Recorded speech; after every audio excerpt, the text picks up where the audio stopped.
그래서 예수께서 하나님의 아들이심을 믿는 자가 아니면 세상을 이기는 자가 누구냐? 그러면 다 그러잖아요. 나는 예수님이 하나님의 아들인 걸 믿어. 베드로도 분명히 믿었어요. 근데 예수님은 주는 그리스도시요 하나님의 아들이십니다. 베드로도 그랬거든요.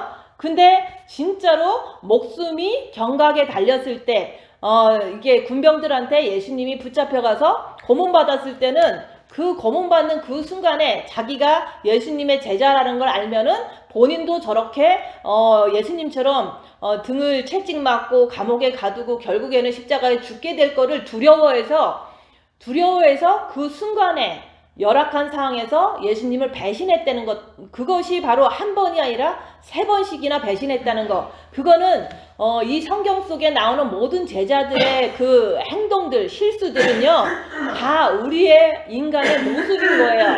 그래서 우리가 진짜로 예수님이 하나님의 아들이심을 믿는 자마다 세상을 이긴다, 이 말씀이 나한테 이루어져야 되는데, 그거는 그냥 베드로처럼 말로만 하지 말고 진짜 열악한 상황에서 예수를 배신하지 않는 것, 그것이 바로 예수님이 하나님의 아들이신 것을 믿는 거예요. 그러면 우리가 이 말씀을 들을 때 나는 예수님이 하나님의 아들이신 걸 믿어, 그러니까 나는 세상을 이겼어 라고 얘기하는 사람은 이 세상에 거의 없을 거예요. 왜냐면 진짜로 열악한 상황이 되면 막 죽일 것 같고 막 나를 엄청나게 힘들게 이렇게 무슨 일이 터질 것 같고 그러기 때문에 내 방법대로 내 생각대로 막 이렇게 하잖아요.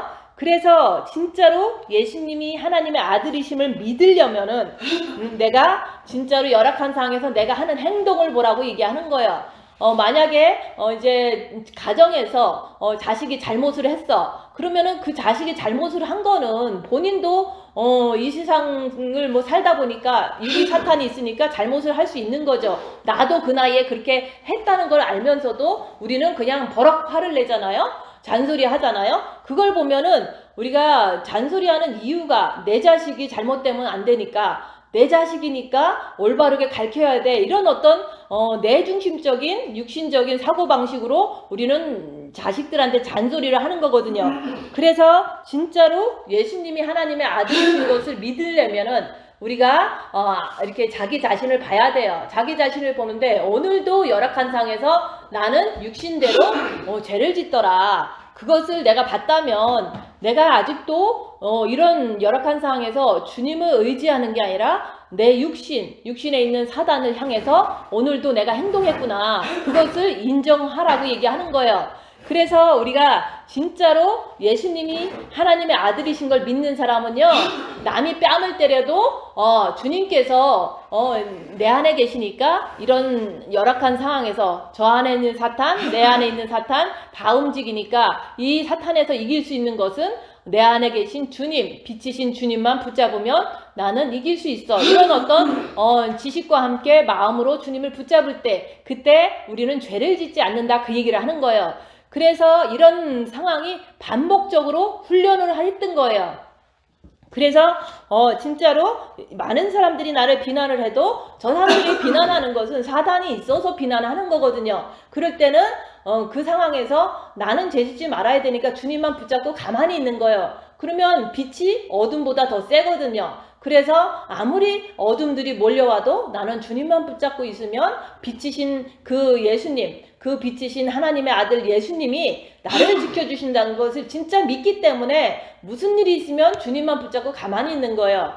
누가 돈을 뺏어가고 나를 협박을 하고 뭐 불이 나고 돈이 한 푼도 없고 진짜로 목숨이 경각에 달려도 오직 주님만 붙잡으면 주님께서 빛 주셔서 그 상황을 이렇게 빛으로 내가 잘 견디게 하신다는 걸 믿기 때문에 진짜 어려워도 나는 주님만 붙잡는다. 그것은 주님이 하나님의 아들인 것을 진짜 믿기 때문에 그런 거예요.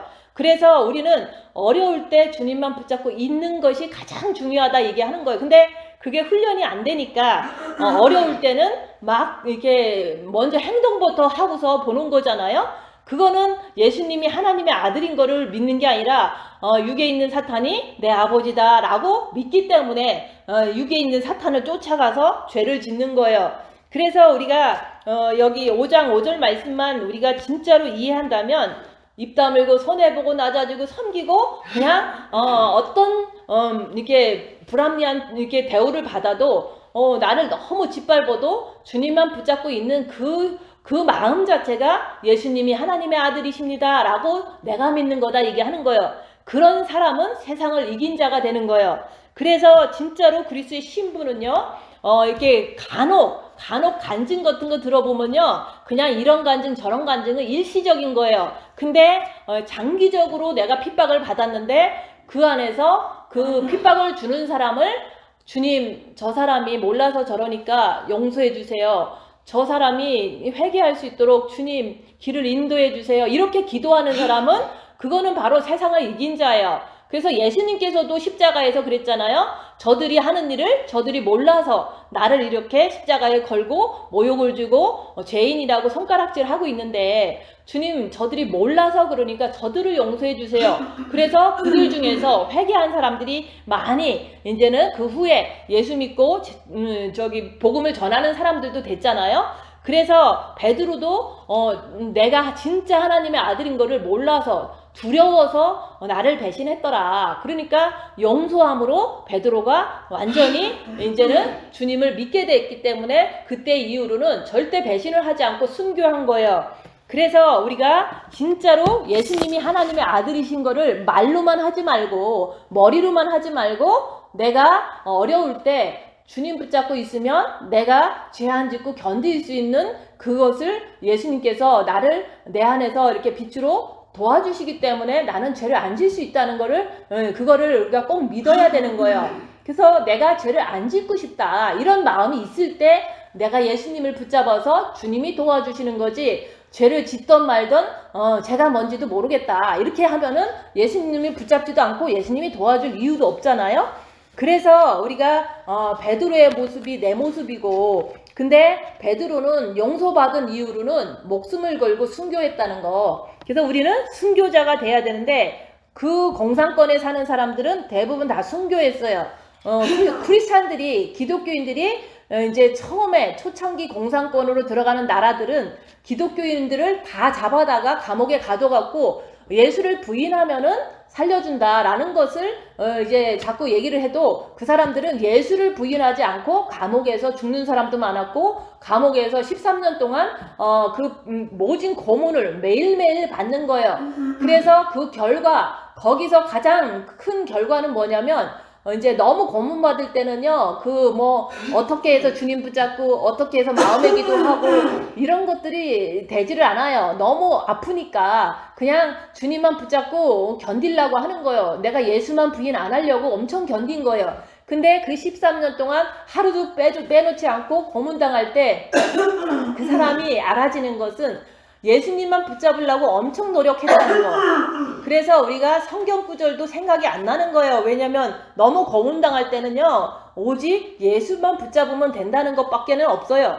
그래서 우리가 이 세상에 이런 일 저런 일 많이 있고 진짜 큰 고난을 당하는 사람은요 예수만 붙잡으면 되는데 그 예수를 붙잡을 수 있는 힘은 믿음에서 나오는 거지 그냥 나오는 게 아니에요. 그래서 그 진짜 신부들은 그렇게 나를 핍박하고 고문하는 그 간수들을 그 사람들을 용서해 주세요. 정말 그 사람들을 사랑했다는 거. 그래서 예수님도 이렇게 못 박은 그 십자가에 못 박은 사람들을 사랑했다는 거. 그리고 공산권에서 13년 동안 그 고문 받았던 그 목사님도 그 고문 주는 사람을 사랑했다는 걸 얘기를 하는 거예요.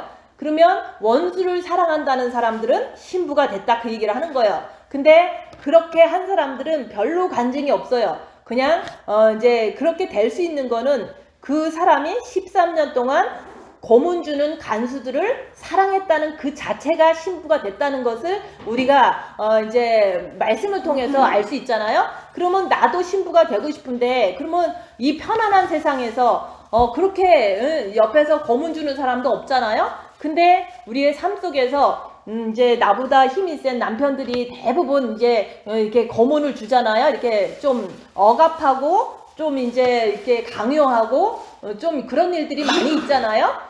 그 성격에 남자들은 좀 사탄이 세갖고 그럴 수 있어요. 근데 그렇게 하는 그 죄인들을 내가 원수를 사랑합니다 라고 그 고백이 나와야지만 그리스도의 신부가 되는 거예요. 그래서 저의 실질적인 삶 속에서 이제 얘기하잖아요. 우리가 이런 생명의 길을 가서 이 말씀을 전하는 사람들은 보통 이게 성도들보다는 10배나 더 센 고통을 당하고 있어요. 그 고통은 어떤 거냐면 그냥 가정에서 이렇게 조금 고통 당하는 사람들은 고통스러워 이렇게 하잖아요. 아우 너무 힘들어 이렇게 하잖아요. 각자가. 근데 저는 그거보다 이제는 이게 사람의 육체의 체질이 사탄이 더 센 사람을 붙여주셔서 그 센 사람에게 고통을 당하면서 제가 그 원수를 사랑합니다 라고 얘기할 수 있는 그것을 깨우쳤다 그 얘기를 하는 거예요. 근데 정말로 사탄이 센 사람을 내가 어떻게 사랑하는지 그것을 보여드리는 거예요. 그러면 사람들의 생각은, 사고방식은 그러잖아요. 그냥 옆에 사람이 진짜 좋더라 이렇게 하고 그런 게 사랑이라 그러는데 절대 그렇지가 않아요. 진짜로 사단이 너무 이렇게 육에 너무 많은 사람이 있는데 그 사람을 어떻게 사랑하겠어요? 그래서 예수님도 자기를 못 박는 그 사람들을 어떻게 사랑하겠냐, 인간으로서는 불가능하다 얘기하는 거예요. 그렇지만 예수님은 진짜로 하나님의 빛을 가지고 오셨고 사람들을 진짜로 사랑하기 때문에 그 사람들을 용서해 주세요 이렇게 하면서 사랑했다는 거, 죽음으로 그 사랑을 보여준 거예요. 그런 것처럼 나도 옆에 있는 사람이, 사단이 엄청나게 센 사람이 나를 이렇게 7년 동안 괴롭혀도 그 7년이라는 세월이 7년이 하루같이 괴롭히는 거죠. 그렇게 괴롭힐 때 그 상황 속에서 내가 어떻게 했는지 알려드리는 거예요.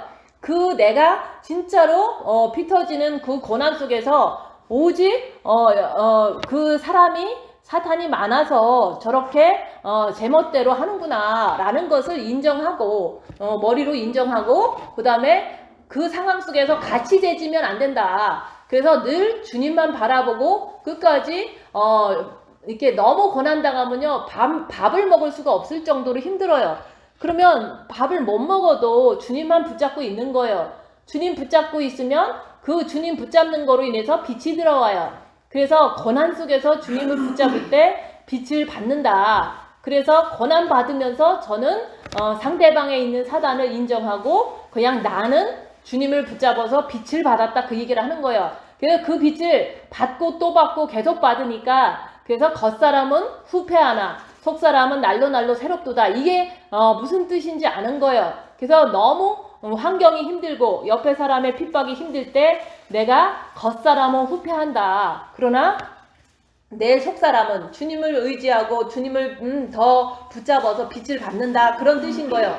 근데 남이 괴롭힐 때 그 열악한 상황에서 내가 그 사람 안에 있는 사단을 다 분석을 하는 거예요. 화가 나면 저렇게 소리를 지르는구나. 그리고 내 안에 있는 사단은 이렇게 이제 요 정도로 반응을 하는구나. 이런 것을 계속해서 이렇게 연구하고 공부하는 거예요. 그래서 남이 괴롭힐 때 내 안의 사탄은 어떻게 반응하는가를 계속 연구를 하는 거예요. 연구를 하다 보면은 우리가 진짜 고난을 많이 받으면 사탄 마귀를 꿰뚫어 볼 수가 있어요. 남의 안에 있는 사탄도 꿰뚫어 보고 내 안에 있는 사탄도 꿰뚫어 보기 때문에 속지를 않는 거예요. 그렇기 때문에 남들은 사단을 모르기 때문에 어떤 고난이 있을 때 너나 나나 똑같은데 이러면서 주님도 안 붙잡잖아요. 근데 이제 진짜 빛으로 악한 영을 밝히는 삶을 살기 시작하면 그 안에 있는 사단이 막 달려들으면 막 겁이 나요. 나도 부족하니까. 그러면 겁나는 상황 속에서 주님을 막 붙잡아요. 붙잡으면은 내 마음이 이게 물을 지키만 한 것보다 네 마음을 지켜라. 마음이 평안하면서 육에 있는 사탄들이 아무리 겁을 줘도 그냥 이게 진정이 되더라 그 얘기를 하는 거예요. 그래서 우리가 고난 속에서 사탄을 밝혀야 돼요. 그리고 그 고난 속에서 사탄을 이길 수 있는 것은 오직 주님만 붙잡아야 돼요. 그래서 저는 고난 받으면서 사탄 밝혔다. 그리고 고난 받으면서 빛을 받았다. 그렇기 때문에 내가 예수님이 하나님의 아들이신 것을 믿기 때문에 항상 주님께 나가서 주님 빛을 주시면 이제 감사하겠습니다. 이러면서 고난 받을 때마다 주님께 엎드려서 빛만 받은 거예요. 빚 받고서 고난 받는 것은 아무것도 아닌 거예요. 그래서 쉽다 얘기를 하는 거예요. 근데 빚을 의지하지 않으면 모든 게 고난스럽고 힘들고 이렇게 생각을 하는 거예요. 그래서 나의 모든 사소한 어떤 이렇게 힘든 것들 있잖아요. 그 삶 속에서, 그 고난 속에서 사탄을 밝혀라. 그 고난 속에서 입 다물고 빛을 받아라. 그 얘기를 자꾸 하는 거야. 그 자체가 여기서 말하는 예수께서 하나님의 아들이심을 믿는 자라고 얘기하는 거예요. 그래서 고난 속에서 입 다물고 사탄 밝히고, 고난 속에서 사탄 밝히면서도 주님을 이렇게 향해서 주님 붙잡고 있으면 그게 이 말씀이 이루어지는 거예요. 근데 이게 하루아침에 딱 이루어지지 않기 때문에 첫째 계명을 열심히 해라. 그 다음에 빛을 받았으면은 입 다물고 자기를 봐라. 그리고 봤으면은 죄 안 지려고 주님께 이렇게 나가서 주님을 붙잡으라고 얘기하는 거예요. 그럴 때 세상을 이기는 자가 되는 거예요. 그래서 우리가 정말로 우리 안에 빛이 있고 정말 빛이 꽉 차면은요, 이 세상에 어떤 괴물 같은 사람이 와도 이제 두렵지가 않아요. 그리고 이 세상이 무너져도 두렵지가 않는 거예요. 그래서 오직 하나님이, 예수님이 하나님의 아들인 걸 믿고 그분이 내 안에 계신다는 걸 믿기 때문에 어떤 세상이 돼도 절대로 이제 두렵지 않다. 근데 여기서 보면은 사랑에는 두려움이 없다는 말이 그런 말인 거예요. 근데 내가 오늘도 나를 볼 때 내가 이제 만약에 큰 어떤 사건이 터졌는데 내가 막 두려워. 그러면 그거는 사랑이 온전하게 이루어지지 않았구나 라고 내가 냉정하게 나 자신을 평가를 해야 되는 거예요.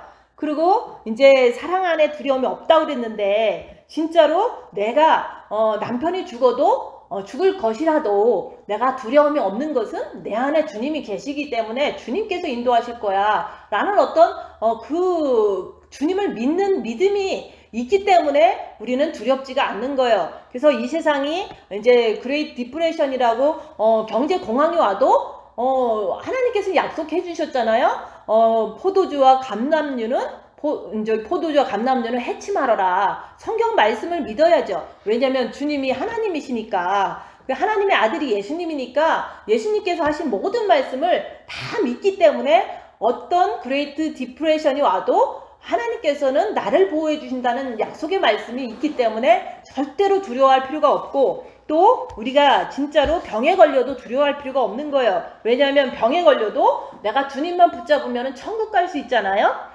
근데 병에 걸리면 꼭 나을 거라고 얘기를 하면 안 나면은 예수님 안 믿어야 되나? 그런 건 아니잖아요. 그래서 우리가 그리 아니하실지라도 내가 주님 사랑하는 것은 내가 천국에 가는 것을 진짜로 믿기 때문에 우리는 내가 병이 이렇게 쾌유가 안 돼도 우리는 감사하는 거예요. 그래서 우리가 육으로 하는 것은 사랑이 아니다. 그래서 육으로 옆에 사람들 사랑한다 그러잖아요. 말로 그러잖아요. I love you 그러잖아요. 그렇게 해놓고 어떤 때는 막 구박해요. 그게 무슨 사랑이에요? 그래서 말이나 하지 말지. 그래서 우리는 알고 있잖아요. 나도 옆에 사람 사랑한다 하다가 조금 어떻게 안 좋은 일이 있으면은 막 또 정죄하잖아요. 그러니까 우리 인간들끼리 하는 거는 사랑이 아니에요. 그냥 정적으로 자기 마음에 좋으면은 하는 말이라고 얘기하는 거예요. 그래서 하나님의 사랑은 무조건 주는 사랑이고 그 사랑이 온전한 것이기 때문에 어떤 일이 있어도 우리는 두렵지 않다, 그 얘기를 하는 거예요. 그래서 하나님의 사랑을 내가 본 마음에 가지고 있어야 되고, 그 다음에 본 마음에 있는 사람들은 빛으로 자기를 봐갖고 우리가 정과 욕심에까지 예수님을 모셔드릴 때 그때 이기는 자가 되는 거예요. 그래서 요한계시록 3장 20절 말씀이 볼지어다 내가 문 밖에 서서 문을 두드리노니 누구든지 내 음성을 듣고 문을 열면 내가 그에게로 들어가 그로 더불어 먹고 그는 나로 더불어 먹으리라. 그러고 나서 내가 이기고 보좌에 앉은 것까지 너도 나를 모셔드리면 너도 이기면 내 보좌에 함께 앉게 해주겠다고 약속하신 거예요. 근데 우리가 제일 중요한 거는 내가 이렇게 하려고 아무리 노력해도 원수를 사랑할 수 없다는 거. 그렇기 때문에 우리가 예수님을 모셔드리면 예수님께서 원수를 사랑하시는 거기 때문에 우리는 내가 죄인인 거 충분히 알았으면은 예수님 나에게 들어와 주세요. 십자가에서 내가 죽기를 원합니다. 3일 동안 내가 가만히 있으면서 내 죄를 보면서 진짜 죄인입니다. 내 안에 들어오시면 내가 주님과 함께 더불어 먹다 보니까 이기는 자가 되겠습니다. 그게 바로 내가 죄인입니다 할 때 이루어지는 거예요. 그래서 우리가 영의 구원받을 때도 내가 죄인입니다 한 거고, 그 다음에 본 마음에 빚을 받을 때도 내가 죄인입니다 한 거예요. 근데 정과 욕심에 이게 빚을 받아들일 때도 내가 죄인입니다 해야지만 주님께서 마음 문 열었으니까 내가 들어간다. 그래서 내가 들어가면 너는 내가 있기 때문에 안 두렵다. 그 얘기를 하는 거예요. 그래서 우리는 이제 모든 것은 현실 속에서 이루어지는 거지 이렇게 상상 속에서 이루어지는 게 아니에요. 내가 그렇게 해야지가 아니라 우리가 그러잖아요. 예수님은 가난하게 사셨어요. 그러면 내가 가난하면 그게 현실이잖아요. 그게 바로 현실에서 모든 게 나타나는 거예요. 내가 가난해야 되고 병들어야 되고 모욕받아야 되고 내 남편한테도 버림받고 내 자녀한테도 버림받고 이제 병에 걸리고 옆에 사람 입 다물고 손해보고 낮아지고 섬기고 이걸 내가 현실 속에서 할 때 그것을 할 때 내 안에서 사탄들이 어떻게 움직이는지 보고서 움직이면은 우리가 주님 붙잡고서 끝까지 견딜 때 그걸 박는다 얘기를 하는 거예요. 그래서 우리가 빛을 통해서만이 우리가 내 안에 있는 악한 영을 이길 수가 있는 거예요. 그래서 우리가 주님 내가 죄인입니다. 3일 동안 해야 돼요. 3일 동안 가만히 있으면 돼요. 가만히 있으면 내가 진짜로 사람들한테 시달려요. 그럴 때 못 이기는 것을 보니까 주님 내가 죄인이니까 나한테 들어와 주시면 내가 이제 죄에서 해방될 수 있으니까 제발 좀 저한테 들어와 주세요. 저는 죄인입니다. 이렇게 자꾸 고백하라고 얘기하는 거예요. 그렇게 하면은 주님이 들어오시면 평안해져요. 그렇게 괴롭던 3일이 이제 평안이 되니까 내가 주님이 오셨구나. 그래서 내가 그때부터는 이제는 입 다무는 것이 계속 습관화가 되면서 내 안에 사탄이 있지만 주님 붙잡으면 되는구나. 그래서 항상 주님 붙잡고 이길 수가 있다. 그 얘기를 하는 거예요. 그래서 악한 영을 모르면 주님 붙잡고 그것도 안 하잖아요. 그래서 우리는 정과 욕심에까지 빛이 꽉 차야지만 우리 육을 이길 수가 있는 거예요. 그래서 그리스도의 신부로 우리가 육을 이겨서 꼭 그리스도의 신부로 가시기를 예수님 이름으로 축원드립니다. 기도하고 마치겠습니다.